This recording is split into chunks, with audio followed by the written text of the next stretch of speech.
ममता सरकार के ही कुछ मंत्री हैं जो प्रदर्शनकारी डॉक्टरों और ममता सरकार के बीच बनती हुई बात को बिगाड़ने में कोई कसर नहीं छोड़ रहे हैं। ममता के ऐसे ही मंत्रियों में से एक हैं पशु संसाधन विकास मंत्री स्वपन देवनाथ, जिन्होंने एक विवादित बयान देकर अपनी ही सरकार की मुश्किलें बढ़ा दी हैं। एक तरफ ममता सरकार पर मुस्लिम विलुप्तीकरण के आरोप लग रहे हैं, तो दूसरी तरफ आरजी के अस्पताल में रेप मर्डर पर ममता बुरी तरह घिरी हुई है, जिससे निकलने के लिए वो प्रदर्शनकारी डॉक्टरों को मान मनोबल करके विरोध प्रदर्शन खत्म करवाने में जी जान से जुटी हुई हैं।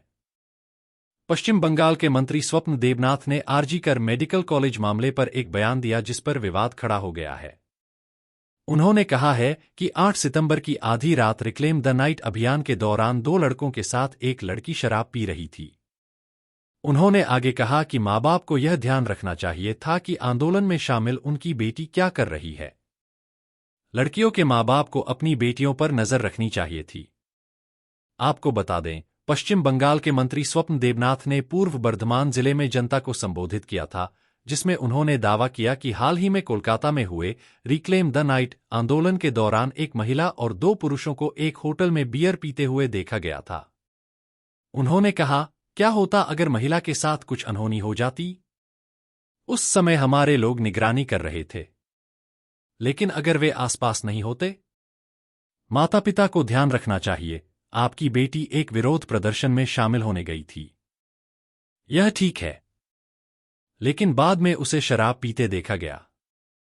हमने माता पिता को उसे घर ले जाने के लिए सूचित किया। हमने पुलिस से भी उसे सुरक्षित रखने के लिए कहा। देवनाथ ने दावा किया कि उन्होंने अपने इलाके के होटल मालिकों से अनुरोध किया है कि वे आधी रात के बाद महिलाओं को शराब न बेचें। स्वप्न देवनाथ के इस बयान से टीएमसी ने किनारा कर लिया है। टीएमसी ने कहा कि हमारी पार्टी किसी भी व्यक्ति के व्यवहार को निर्देशित नहीं कर सकती। हम नैतिक पुलिसिंग में शामिल नहीं हैं। 8 सितंबर की आधी रात को हजारों महिलाओं ने रिक्लेम द नाइट अभियान के तीसरे संस्करण में हिस्सा लिया। वे पिछले महीने कोलकाता के आरजी कर अस्पताल में कथित रूप से बलात्कार और हत्या की शिकार हुई एक डॉक्टर के लिए न्याय की मांग कर रही थी।